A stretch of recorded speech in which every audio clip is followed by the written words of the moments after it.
Argentina no hay casos de coronavirus confirmados.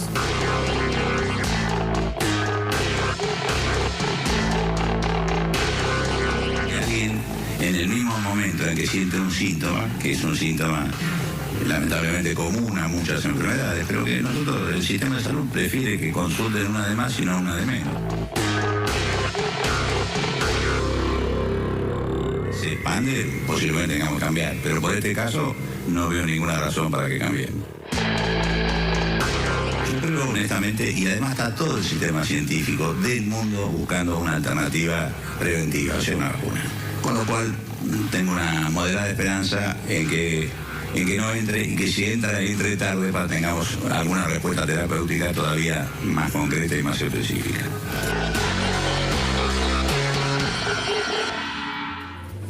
Bueno, Néstor, aunque todavía no hay ningún caso confirmado en la Argentina de coronavirus, cada vez nos ocupamos más de esta epidemia, ¿verdad? Sí, porque vos lo decías anoche, el caso confirmado en Brasil, como que está cada vez más cerca. Hay una turista italiana que ha sido aislada, se está analizando en la zona del Calafate también. Los casos que están siendo investigados en Chile.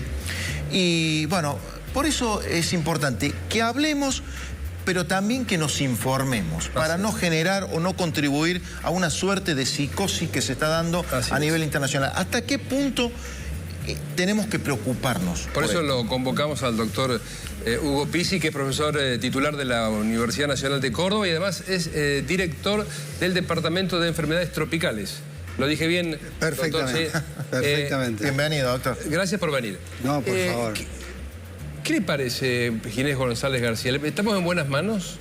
Tiene experiencia, es un hombre que tiene experiencia. No olviden ustedes que manejó la epidemia del 2009 con el H1N1 y se manejó bastante bien. Y yo creo de que esa era más importante que esta. Mire, yo les quiero contar 2 o 3 cosas de este virus.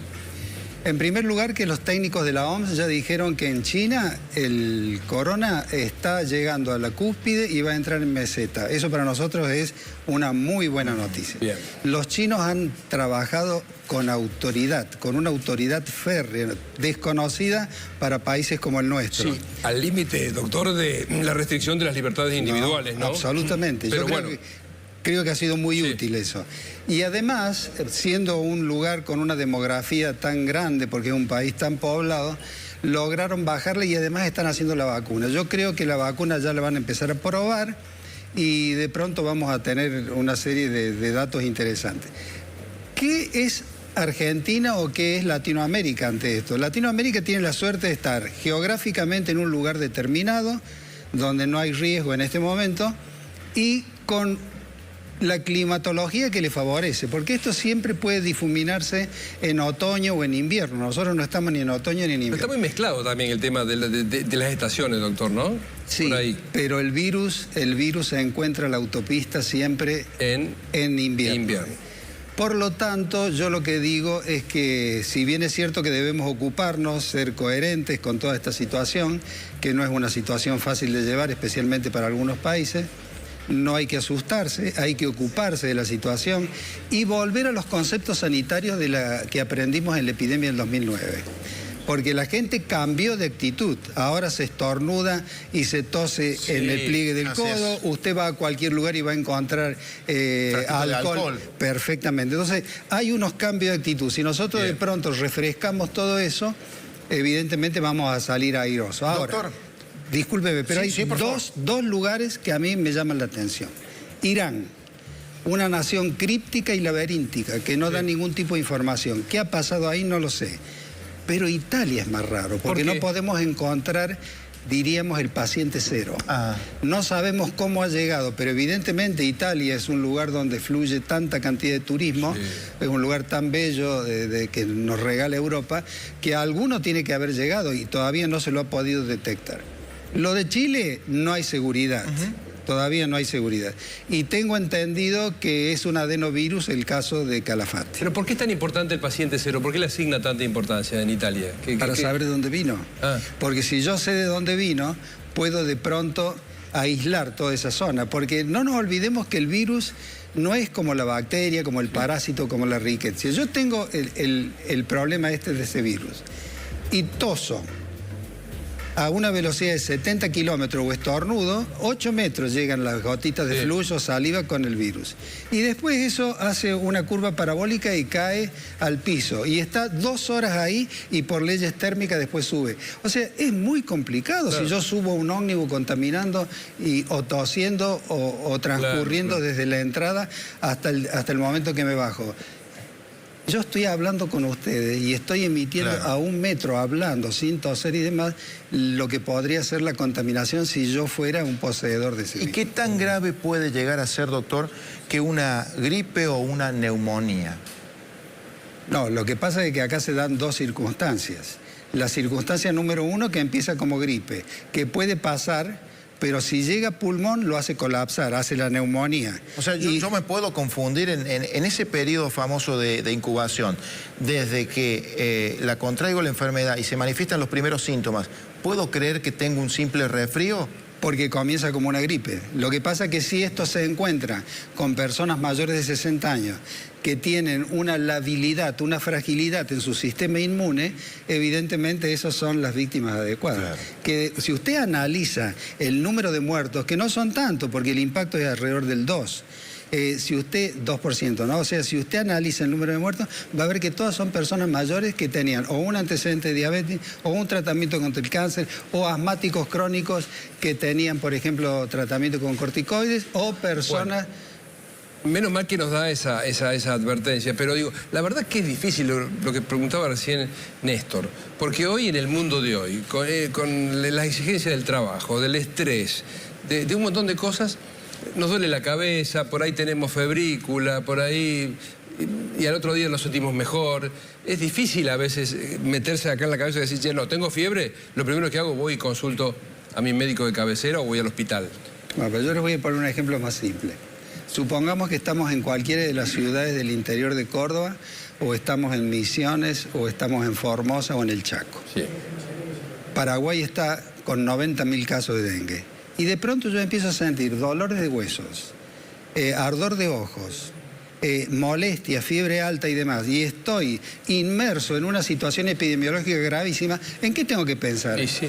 Tengo que pensar en eso. Entonces el ser humano tiene que preocuparse. ¿Por qué? Porque este tipo de problemas no son problemas del gobierno, son responsabilidades compartidas. Y esto hay que entenderlo, porque si no, siempre vamos a estar con que el gobierno no va a hacer esto, el gobierno no va a hacer aquello. Doctor, dijo dengue, ¿no? No, claro, a propósito de eso, Lalo, sí. Un poco siguiendo los comentarios, el doctor es material de consulta para todos los medios cordobeses por una trayectoria más internacional que tiene. Sí. Él en este estilo campechano no lo quiere decir, pero la verdad es que da disertación en todo el mundo. Yo le decía, estamos frente a una eminencia, ¿no? Por supuesto. Yo lo que le quiero preguntar al doctor es, ¿tengo que temerle más, pongámosles miedo, al dengue, a lo que vivimos con el dengue hoy en Córdoba, que al coronavirus? Yo creo que es una cuestión de realidades. El coronavirus hoy es una probabilidad. El dengue es una realidad. Entonces yo en este momento evidentemente me tengo que cuidar del dengue, y después tendré que ver qué es lo que pasa si llega el coronavirus. A nosotros nos tocó estar cuando se hizo en el comité de expertos y que se cerró el aeropuerto de Ezeiza por la otra, el H1N1, estábamos peor situación que ahora. ¿Por qué? No conocíamos al enemigo, no sabíamos que si era un virus H1N1. Hoy lo conocemos y tenemos un protocolo que se hizo en su momento, que hay hasta qué se debe hacer si un barco chino que en este momento está depredando el mar argentino, pescando, y tiene siempre alguno enfermo que siempre va... Se atiende las costas. Sí, señor. Claro. Entonces, eso ya está en el protocolo, está inclusive escrito. Bueno, pero hablando de, ya que estamos, del dengue, nosotros tenemos ahí una situación en la zona del este, de Balnearia, Marul, un poco preocupante. Usted anduvo ahí por esa zona dando unas charlas. ¿Qué opina? Bueno, que para mí es una sorpresa absoluta, porque no puedo creer de que haya tal cantidad de casos. Hoy estuve hablando con 2 o 3 personas de Marul que estuvieron en la conferencia, y le hice la siguiente pregunta. Las personas que padecen dengue o que saben que ya están diagnosticados por dengue, ¿han hecho el aislamiento? Me dicen, no, doctor, están andando y demás. Claro, entonces usted después que desarrolla todo el cuadro y se siente mejor, no es cuestión de que vaya al bar, no es cuestión de que se mueva, tiene que estar aislado en su casa y con un tul. A propósito de eso, doctor, discúlpeme, porque no quiero dejar pasar eso que está diciendo. Se armó una polémica entre la provincia y el intendente de Villa Santa Rosa por la suspensión de los carnavales. Para la provincia, una medida extralimitada, exagerada, que no tenía ningún sentido. Para el intendente, nos decía que el enfermo de dengue, sin saberlo, había estado caminando por el pueblo y que no quería que se presentara en los carnavales porque en una presencia colectiva el mosquito lo podía picar a él y después picar a otra persona. O sea, ¿quién hizo bien las cosas ahí? Mire, esto es una cuestión de sentido común. O sea, yo sí sé que en un lugar hay determinado tipo de patología, llámese dengue, zika, fiebre amarilla, gripe y demás, yo trato de evitar ir a ese lugar. Y si las aglomeraciones pueden ser complicadas, por eso que usted ha descrito. O sea, lo mejor es siempre evitar epidemiológicamente los lugares o los contactos peligrosos. Eso es fundamental. El enfermo de dengue, hasta que ceda la viremia, tiene que estar aislado, pero con un tul. Ese es el protocolo que usamos nosotros en el hospital. Ahora, yo le pregunto, ¿no? Usted dice con un tul, aislado, todo. Pero estamos hablando de Marul y Balnearia. O sea, no estamos hablando... Bueno. Es decir, ¿tiene estructura la localidad para hacer eso? ¿Tiene criterio el enfermo? Córdoba lo tengo, pero... ¿Tiene criterio el enfermo? Parece que no, porque si hay tantos casos... Bueno, ese es el problema. Sí. Eso, si se hubiese hecho lo correcto en su momento, eso evidentemente no hubiera sido más de 1 o 2 o 3 casos. Claro.